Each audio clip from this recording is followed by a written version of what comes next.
Team leader, he's the head of Voltron. Give it up for Greg Gutfeld. Thank you for coming. What a good-looking group. What a good-looking group. Nice seeing you here. Nose here, nose here. And we were talking a lot about that Scream Fest. You hear that thing? Fleikmin? What was it? Mike something? Mike Finn? No. Clearly, it's not getting any better.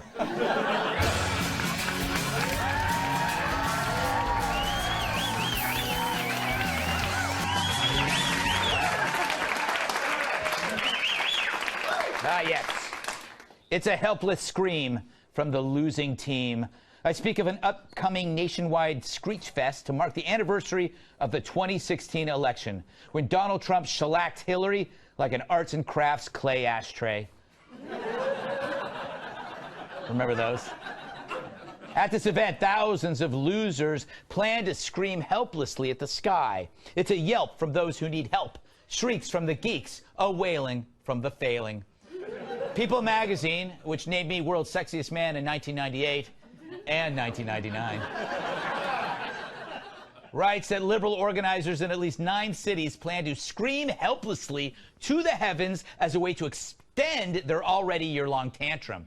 They actually titled the event Scream Helplessly at the Sky on the anniversary of the Trump election.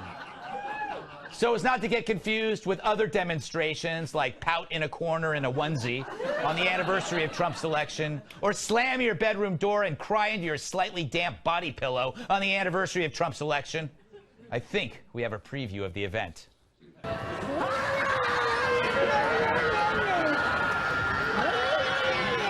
gets old.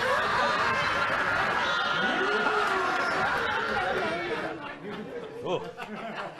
I'm going to say this again because I can't believe my ears. People want to gather together on a Wednesday in November, the 8th of November, not just to scream, but to scream helplessly at the sky because they still can't accept a Trump presidency 1 year after he was elected.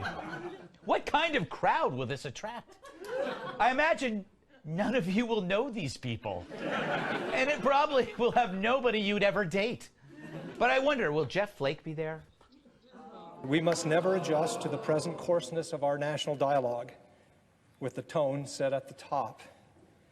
We must never regard as normal the regular and casual undermining of our democratic norms and ideals. I know. So Flake announced he won't seek re-election. He's blaming Trump for making politics uglier than an old man's butt. But this week he flaked, yelling not at the sky, but preaching to the media, blaming Trump for himself choosing not to run when he really knew he was going to lose the election anyway. I think Flake's a good guy, but in this case, he's not much different than the primal screamer crowd. Trump is rough and often rude, but dude, it's been a year. You gotta move on. Maybe you are. You don't have to like the guy, Trump. It's a personality thing. But divorce personality from deeds, and you'll see that ISIS is decimated, regulations rolled back, China pitching in on North Korea, stock market sky high, job claims are bottoming out.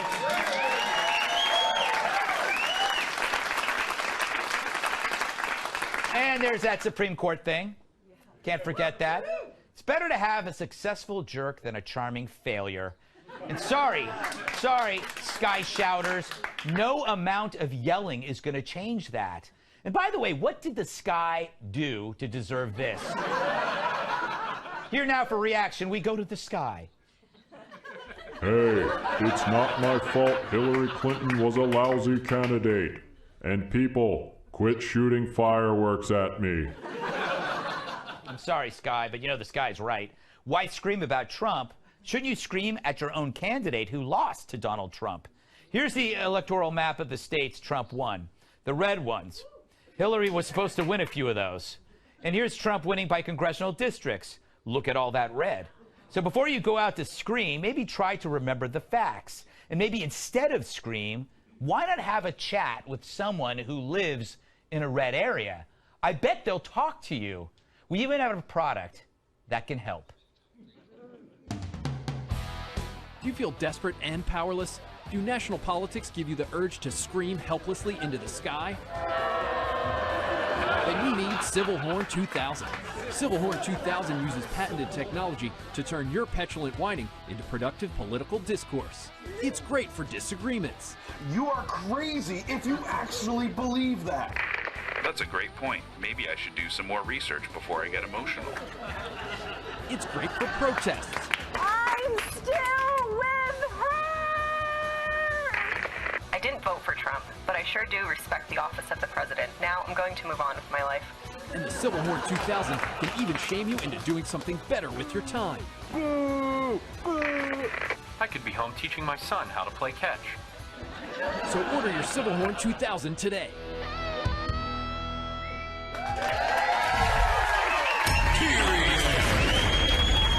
Let us welcome tonight's guest. He's Opie on the outside, Charles Manson on the in. Author of the book Mean Dads for a Better America, Fox News Radio's Tom Shiilue. He once played Hercules on TV, but now all he lifts are people's spirits. See him in the great new film produced by Sean Hannity, Let There Be Light. Doesn't he look great? She'll hate Radiohead even on her deathbed. National Review reporter Katherine Timpf. And a Saturn ring is his hula hoop. Former bodyguard, my massive sidekick, Tyrus.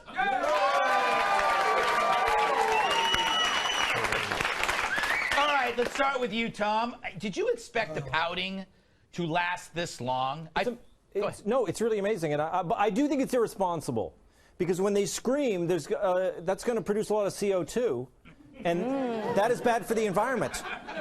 No screaming, people. That's true. But I also think that, you know what they should do? What? Is, I think it's going to be like that. Do you know the Dr. Seuss book where everyone was going to scream on the same day? Right. And then they thought, well, I can't hear the screaming if I'm screaming. So they all were quiet so they could hear. What? No, it wasn't Horton. It was a different. This was an epic. Yes. Dr. Seuss. But so they all stayed quiet. They opened their mouth and they listened. And then it was silence for once in the world. Maybe that'll happen. I don't think so, Tom. Oh. But I do admire the fact that you bring some kind of literary allusion to Dr. Seuss, yes. See, we're a highbrow show, Kevin. That's why we have you on here. That's why I showed up. Nice of you to dress up, by the way. Thank you, I know. Hey, this is... Well, you know, normally I've been dressed up all week, and I said, not for Greg's show. Exactly, yeah. You know, this is essentially group therapy, isn't it? But it's kind of...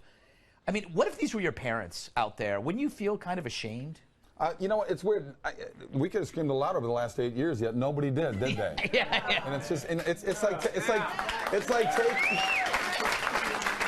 taking a knee in the sideline for 2 straight years now. Okay, you've made your point. Right. It's time to move on and do something about it instead of just worrying about that. But it's just weird. What are you going to do? It's just stupid to me. I can't believe this stuff is even going on, and here we are. I think, you know, Kat, I think it might be kind of fun.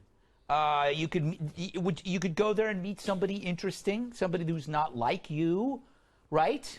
I think it's going to be the most fun for President Trump. Yes. I think nothing will make him happier than a bunch of Hillary Clinton voters just screaming in agony at the sky like a bunch of rabid hyenas in labor because he's the president. They're trying to stick it to him, and he's going to be like, well, my birthday's not till June. Thank you very much. This is the kind of stuff that he loves. You know, Tyrus, I have a theory. Oh, boy. That these people are the kind that allow... What do you mean, these people? Sad, desperate people. Okay. They could be any minority, any majority. What? No, we don't gather. Okay. We don't do that. Tyrus? Scream at the sky. These are people who allowed politics, because politics is personal among the left, to take up too much of their lives. It's as if Trump has moved into their brains and built a 50-story condo with a gym, concierge, and rooftop pool. Well, first of all, no one that's going to this screamathon actually voted. That's number one. Number two, they're not going to scream unless someone brings a camera crew there. Yeah, it's true. You know what I'm saying? They're literally, there's only 6 people. Bring the cameras in closer. Like this is all we've fallen to the victim. It's cool to be the victim. It's cool to seek attention. You know, we keep showing that lady who dropped the thing screaming, but she wouldn't do it till the camera got on her. Oh, that's true. Remember that? She was looking around, and then the camera came on. on the corner of my table in my house, I give 2 damns who's filming. I'm going to yell because I'm upset. Right. And probably for 8 to 6 seconds, you should stay away from me. Chances are I'm going to throw something. I'd hate to see the table. George, smash, boom. You know, the point is, it's attention-seeking. It sounds good, but it doesn't accomplish anything. You know, for every scream, 10 cents goes to the Democratic Party or something like that. That would make sense. You just solved. They should have said every time you scream, a dime goes to something. You know, save the children who are colorblind. The colorblind children. I'm sure they will. They'll find some way to raise money off of this. Nobody cares about colorblind children. Nobody cares about anybody but themselves. That's what this is about. It's not about the country. I'll be there. A golf tournament for colorblind children. Why not do You know what? This encapsulates the nature of the problem. They're guided by emotion, and they can't. If they just listen to the facts. For example, here's they don't like facts. They don't like facts. But here's a fact: you could dislike Trump. But the net positive is you're seeing more about how the government works than you ever have in your life, because you've learned about the Electoral College, you've learned about, I don't know, opposition research, you've learned about how to pass and repeal laws, and it is the best political science class I've been through, I think. That's executive orders. Yes. I'm learning about all of these things. And look, everything that they accuse Trump of doing, they do. And that's what, like, Jeff Flake and Bob Corker, they're calling Trump names. They're using, what was the hashtag? The daddy daycare or something like that, right? They're doing the same thing. And President Trump, they criticize him he talks about the election endlessly. He keeps showing that map about all the red states. But the thing is, they're doing it too. They won't stop talking about the election. So they always do the same thing. Mm-hmm. I just think the bottom line is we have to stop letting politics be a part of our lives like this, unless you're watching my show. But you know what I mean? I think it's like that. This is an example of what happens when you take politics too seriously. We didn't scream when Romney lost, Greg. You and I just drank more. Yeah, it's true. We did. But that's true. If Hillary had won, there wouldn't be Trump voters doing this. They'd just go back to their jobs. Working. All right. Clap away. Yeah. Coming up. Remember when the media loved the Russian story? They don't love it as much anymore. Why is that? I don't know. It's next.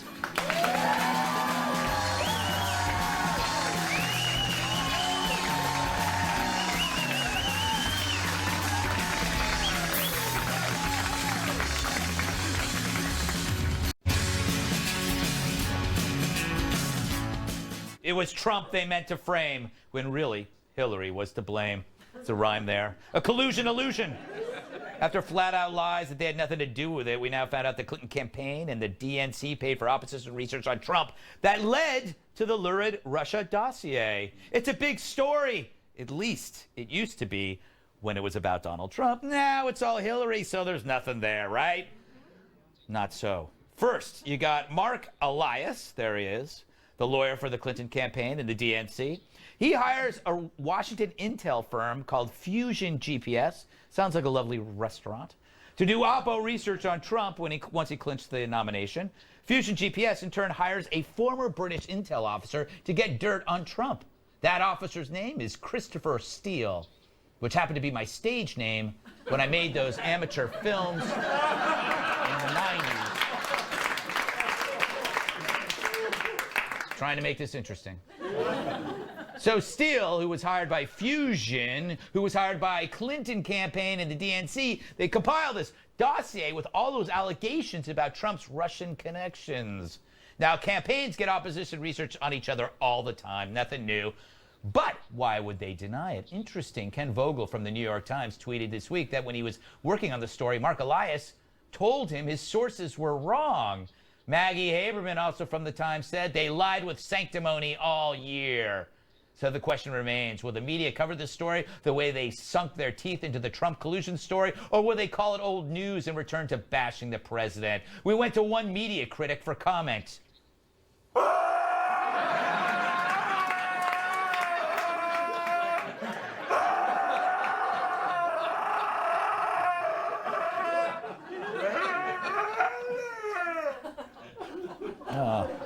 Kevin? Do you think the media has covered this part of the Russian story? No, they have not. Look, everything the Democrats blame the Republicans for is exactly what the Democrats are doing. Yes, yes. Hillary Clinton should call an investigation on herself. She really should. I mean, she sold, what, 20% of our uranium to the Russians? Yes, yeah. But she gave them a start-over button, didn't she? Yeah, exactly. So we're pals with Putin now. Selling uranium to the Russians is like selling pots and pans to Hannibal Lecter. It's like, yeah, they're just pots and pans. Yes, but he's gonna cook people in it. All right, Tyrus. I can tell by your disinterested look that you're gonna say, I'm sick of this story. Why can't we talk about Versace? Let's talk about Versace. Listen, okay, let's say both stories are true. Right. Okay, all the Russian stuff's true. Right. Where do we go from there? They cancel each other out and we move on. .org. Are we good with that? Yes, I'm good. With that? That's what I would say. Like, oh yeah, that's okay, fine. Fine. Both of you vacationed in Russia and let Clinton and Trump feud on their own. Let them have a golf game to settle it all. Well, a golf charity between each other. For colorblind children. It has nothing to do with our country. It has nothing to do with America. Like, I'm worried about our stuff. I could care less. At this point, fine. Both of you dance with Russians. Backing into a great thought. Yeah. It's about. Oh, whenever I have a great thought, it's unintentional. Whenever he does, it's genius. You guys notice that? Finally.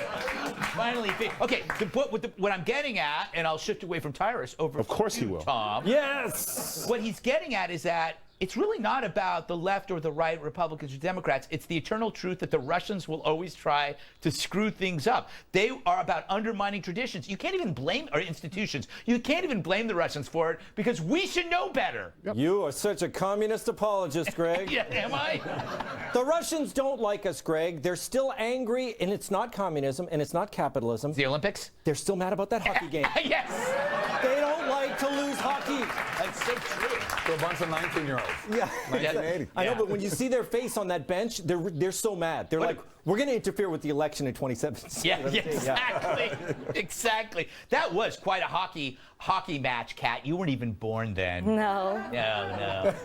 Yes. This is a movie, Kat. You might have saw it, maybe. Yeah, they made it into a TV movie. Is this my question? Kurt Russell the coach? Kurt Russell was the coach. Yeah. Well, my home state of Minnesota. I know these things, buddy. Come on. Kat, what do you think that this is totally dilutes the whole anti-Russian Trump effort, the collusion effort, because now it's on their side? I just can't help but notice how all that's happened is that each side has just traded talking points with the other side. Yes. Essentially. It's like shirts and skins. When the Donald Trump Jr. story came out, everyone on the left was saying, this is such a big deal, this is such a big deal, and the right was saying, so what? And now everyone on the right saying, this is such a big deal, this is such a big deal, and everyone on the left is saying, so what? They just traded. They didn't even have to come up with new thoughts. Just did a little switcheroo. No, that's absolutely right, and that's why Tyrus is correct about the idea that these kind of things cancel out. It's the same thing with like people that are say, oh, Trump is a cult of personality. Obama was a cult of personality. There's a lot of mirrors going on here, mirror issues, I think. Tom, you disagree? No, it's true. I was reading the Los Angeles Times wrote an editorial. They said, who cares who paid for it? Okay, so Hillary paid for it. Who cares? It matters what's in the dossier. And I was like, oh yeah, it doesn't matter who pays for things, right? Like, Greg, if you do a lousy show, does anyone blame News Corp? No, they blame you. Yes, they do. do. Every Saturday, they blame you, Greg.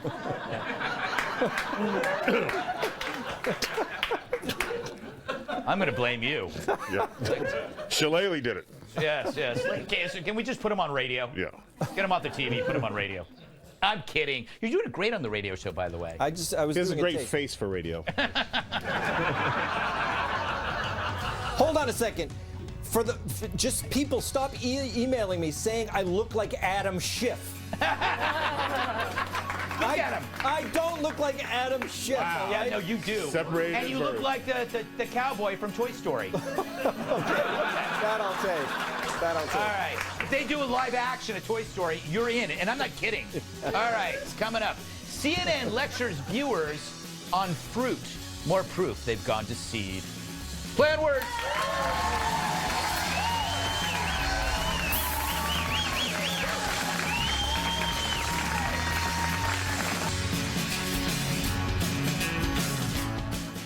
CNN has gone bananas. Literally, I speak of CNN's latest not-so-subtle ad, which, although it never mentions his name, takes a clear shot at President Trump. Defending itself against his accusations of fake news, it features an apple and a voiceover urging you to embrace facts. Roll it, Doris. This is an apple. Some people might try to tell you that it's a banana. They might scream banana, banana, banana over and over and over again.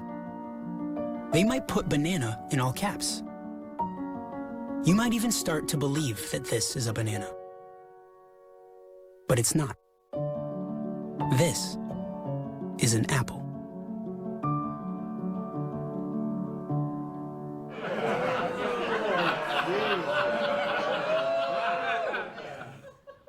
They paid a lot of money to somebody to make that. Shame on CNN for attacking two defenseless fruits. Clearly that was offensive to apples and bananas, so we've gone ahead and fixed the ad for them. This is a banana.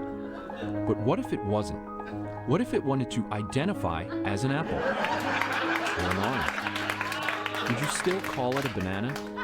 Maybe you'd call it banapple. Or banana. Or maybe banap orange. Are you confused yet? Does this ad not make any sense?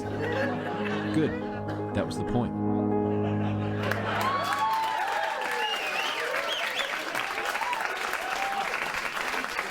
So, Kat, you know, it's one of those. It's an ad that is obviously about Trump. It's like that "You're So Vain" by Carly Simon. Mm-hmm. She never said who it was about, but we all knew it was about Spiro Agnew. And it's like, it seems kind of like a sad way to respond, like a very defensive way. Yeah, I noticed that Trump doesn't really seem to mind, doesn't really seem to care. He's like, no, it's too long. I don't want to watch it. I have some tweeting to do. You know what, though? I do like facts. I do, too. Facts are really great. They're better than things that are not facts. Yes, that's even true. when it's hard. So Yeah. I'm just pro facts. And I wonder, what's that apple doing now? It's so famous, and it has no idea. You know what? After the apple, they tossed it out, and it's doing apple porn. It's Yeah, so that's what sad. happens after you do this commercial. It's like you don't get another call in, then you're down at the San Fernando Valley with a kumquat and a zucchini, and it's disgusting, Tyrus. It's disgusting. I don't want to talk about this. You got to talk about something. And you know what? You're right. Who the hell are they to tell Apple who he can and cannot be? Exactly. You know what I'm saying? Like, you can be anything you want. Maybe that apple thought he was a coconut. Yes. You gonna just put him in front of everybody, tell him what he is? Yeah. If I was the apple, like, hell no, you ain't gonna tell me I ain't no apple. Yes. How do they decide And it which was right, yeah. apple And to what use? color apple? Why the red apple get all the light? Yes. Why can't a green apple get on TV? Why is it always gotta be a red apple? Every time I go outside, it's always a red apple. Yeah, Did they line up a series of apples and apples fruit, and there was too? like a little audition? Yeah. Well, I won't even get to why they chose a banana. The shape. The shape. Saying that's one of those things they're like, haha, we got him. Yeah, You know, exactly. but no one, like, It's so What message is it sending to children? You can't be an orange. Right. Yes.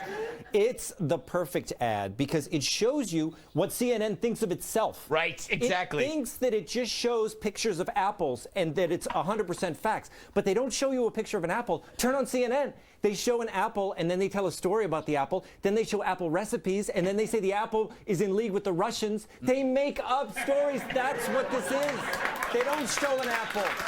They could have actually done a really good ad in which they made a fawning ad where they were saying all these wonderful compliments about Trump, and then at the end, CNN, that's not us. Like, they should have done something. Oh, that's brilliant. They should have just been in your face and said, and they could have mocked certain people. But then you're not the victim, Greg, because that commercial's like, we're the victim, we're the facts, and they're picking on us, and Yeah. the banana's bigger, and he's pushing us around, and we just tell the truth, even when we have 15 hours of opinion shows. I do feel bad for the apple. That was my initial response. Really? Did you feel bad for the apple? I felt, people are starving and they're using fruit to make a point.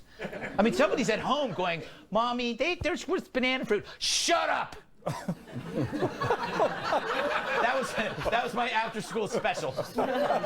It's called The Child Who Couldn't Have Fruit. Starring Lance Kerwin. Parent that raised him. Lance Kerwin. Thank you. At least Kevin Sorbo's nodding who Lance Kerwin is. James at 15. James at 15. I love it when we go down a road that no one else can follow. And then I just do this. They're on Google right now. Yes. Trust me. Whatever happened to Lance Kerwin? Not good things. Oh, no, he looks great. Okay. Compared to you, I guess. He's doing great, yeah. Toy Story. Coming up. The Super Bowl halftime show is already causing problems. Way to go, NFL.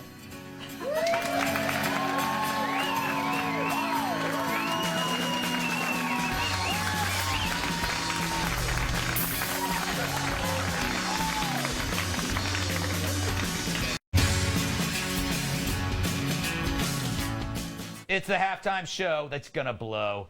This week, the NFL announced Justin Timberlake will perform at the Super Bowl. I believe he used to be in Boyz II Men.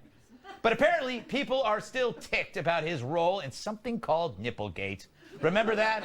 2004 Super Bowl halftime with Janet Jackson. She was in the Go-Go's. He ripped off part of her costume, exposing her breast. I said it! They called it a wardrobe malfunction. It caused trouble for the NFL, CBS, and Jackson. Now, Timberlake's invite isn't sitting well with Jackson's fans, who complain that allowing him back, but not her, reeks of white privilege and so on. Anyway, there's an easy solution to all of this. Have this more talented fella perform instead.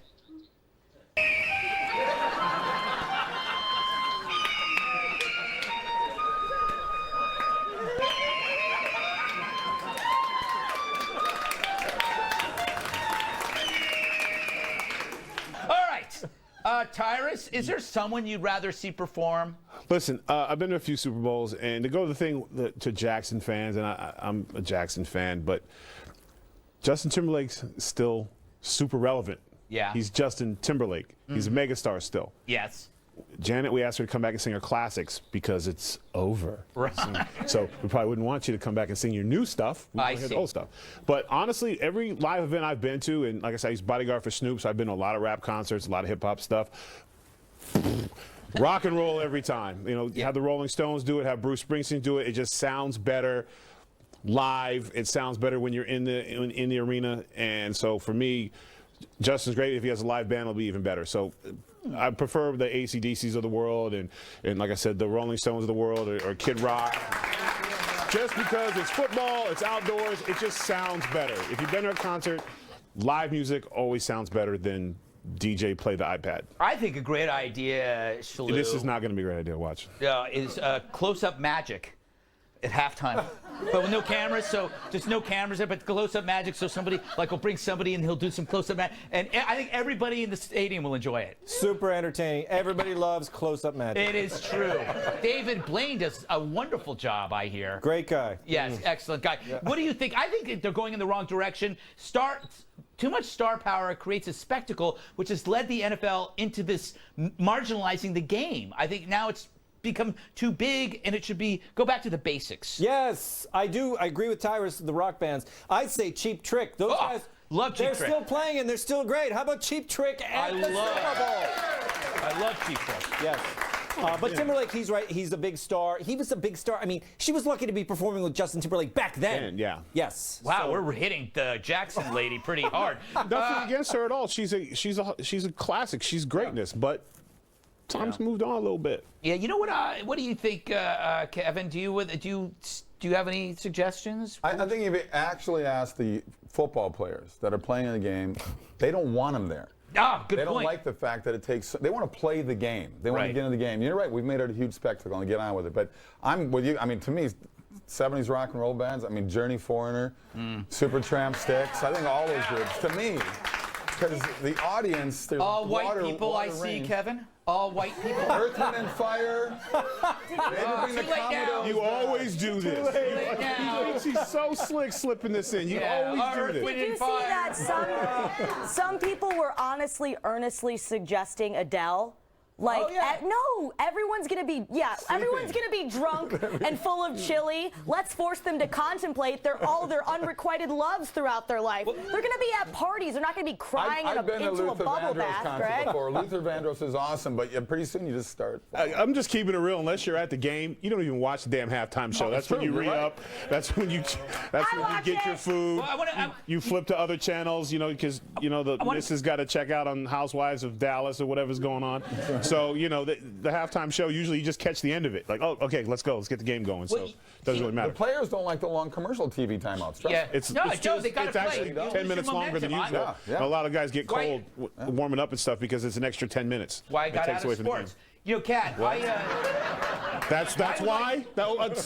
I would like to see, as you know, I would like to see Radiohead perform and do my favorite song, Yellow, which I think is their best. And by the way, on cable, they had There Will Be Blood on. The soundtrack is done by Coldplay. It's fantastic. Yeah. I love how you're appropriating my controversy. I am. I'm driving it into the ground. Yeah, absolutely. So, question. You haven't answered. I didn't get the question. Suggestion. Blink 182. A poor man's Red Hot Chili Peppers, which is a poor man's Smash Mouth. Oh my, you're really going in. Has Taylor done it yet? I love Taylor Swift. Oh, James Taylor Swift. Have you seen James Taylor Swift? George Clinton. Transitioning. George Clinton. That would be nice. a funky party. Excellent. All right, I see that this Have you guys ever even watched the Super Bowl? Yes. I'm starting to feel like you haven't. Yes. I just bought a toilet. It's a Super Bowl. Anyway, I did. I got a new toilet installed yesterday. I did. He did. Is it heated? I did. I've been talking about it all week. I had to. Is it heated and we keep you warm? Yeah, no, I don't have a heat. I'm not like you, Sorbo. I don't need my ass warmed. All right. I grew up on the streets where we had cold toilets. All right, but final thought before we go to break, we want to welcome a new sponsor. Here you go. Have you got an annoying scalp itch that you just can't get rid of? And it sounds terrible too. That's because you've been infected with Radiohead lice. It's driving me crazy. What do I do? Luckily, there's a solution with Yorke-B-Gone. Yorke-B-Gone's medically tested ingredients help silence Radiohead lice on contact, leaving you itch and misery-free. Wow, that worked fast. Now I can get back to listening to truly innovative bands, like Coldplay. Thanks, Yorke-B-Gone. So order Yorke-B-Gone today. Side effects may include nothing because it's not real. Nice. All right. Okay. If movies suck so bad, why should you pay full price? We discuss this next.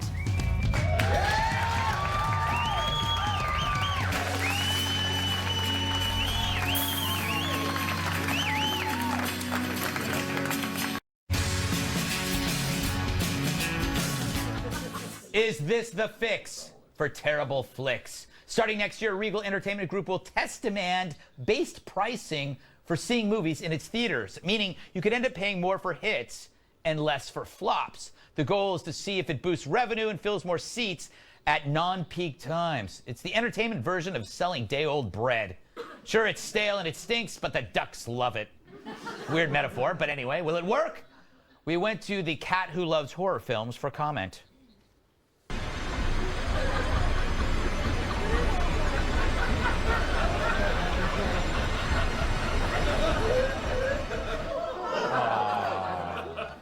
Anyway, so Kevin, you've got a new movie coming out, and it's going to be so good they're going to have to charge like $100 a ticket. They should charge that much for it. This is true. Yes. What do you make of this new thing? Blockbusters, it's down what, 14% overall this year, or more than that? It's down quite a bit, double digits. And I think that's a reflection on the product that they're actually putting out. They need to put out movies like mine, which just opened today, called Let There Be Light. There you go. So you need to go there you go. You need to go to lettherebelightmovie.com to find out about it. But I think that is a reflection on the movies that are coming out. People are getting tired of a lot of that. There's a lot of anti-American things coming out in the movies. There's a lot of, they have the agenda to push. People want movies that are uplifting. You know, so your movie is about a celebrity atheist who gets into a car accident and then spiritual awakening. So I came up with a sequel where it's about a priest Don't do the joke. Don't do the joke. Do it. The joke. Do it. You know what? You have to do it. Come on, man. I can't do the Yours joke. will be R-rated. Howard. I would end up being sent home. By the way, Tom, I don't think this is a good idea because, okay, why would you go see a bad movie just because it's cheaper? That's like saying, let's go to this restaurant. The food will make you sick, but it's cheap. Yes. They can't do it that way because it's like marketing against the movie. So if you see a cheap movie, you're not going to go see it. Even though I love flops.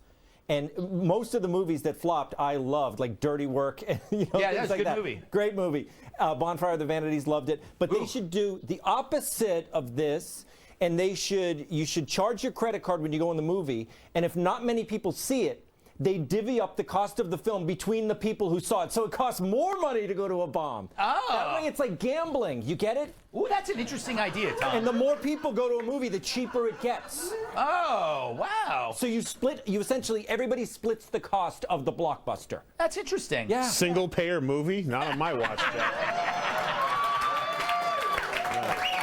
No.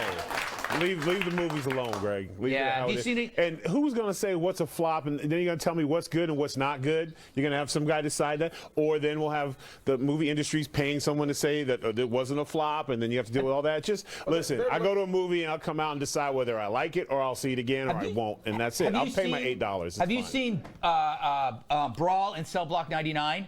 With Vince Why Vaughn? would I see Brawl in Cell Block 9? I want y'all to hear this. Why, Greg? Because it is the best movie of the year. I haven't seen yours yet, Kevin. But same guy who did Bone Tomahawk. It is the most brutal film. And Vince Vaughn shaves his head, tattoo of a cross on the back. He's one of us, by the way. That's a good guy. I like yeah, it. And it is his best role. One of us? One of us. What does that mean? We're vegetarians. Pat, you go to the movies all the time when you're supposed to be at work. I only go to the movies because the one thing I like is the overwhelming sense of joy and relief when it's finally over. I agree. They're long. You have to sit there. You can't talk. You have to wear pants. There's kids everywhere. No offense, kids sitting in the audience. You guys are probably fine.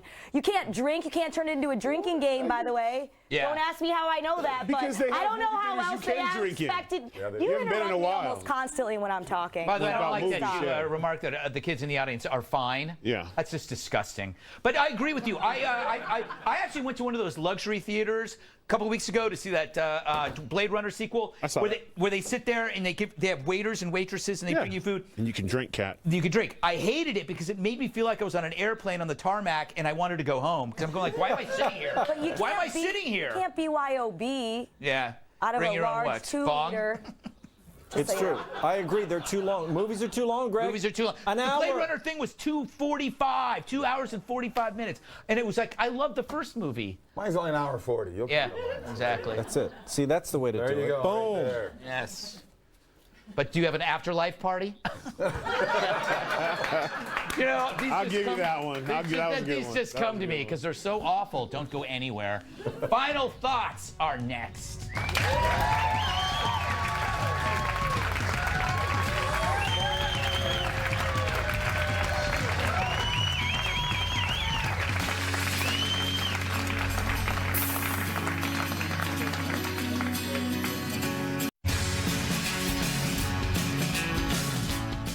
I will see you Monday on the 5 at 5 p.m. Eastern. We're running out of time, so... What you've wanted to say all show, but haven't had the chance to say, so here's your chance to say it. Right now. Tom? You know those little rubber welcome mats that they put in men's urinals? Yes. They don't need them anymore because nobody smokes. They used to, they block the cigarette from going in the drain. You don't need them anymore. Don't put them in the toilets. Thanks for using your time to bring something up like that. Apparently spends a lot of time looking at urinals. Kevin! As for me, go to my movie, Let There Be Light. There you go. I directed it. There you go.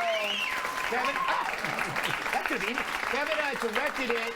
Sean Hannity produced it. And he financed it. Yes, he did. Yes. He's a great executive producer. He gave He's his like money and left loaded. us alone. He's so rich. He's so rich he can just produce a film That's right. while he's on his private jet. All right. Tyrus? I was daydreaming like what it'd be like to be attacked by a lazy person. Do you call that in? No. Hi, he hasn't really, I don't know, I just thought it'd be weird, an aggressive, lazy person. That's interesting. Be weird.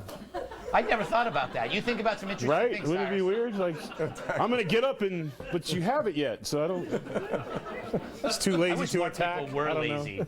Lazy is underrated. Kat, last thought. So my birthday is on Sunday, but last year I left my flip-flops at a wedding, which means I left my high heels on all night. Wow. So that's when I really felt like I was growing up. Oh, isn't that nice? All right. She's good. She's hitting the big 4-0. Good for her. Thanks to Tom Shiilue, Kevin Sorbo, see his movie, Katherine Timpf.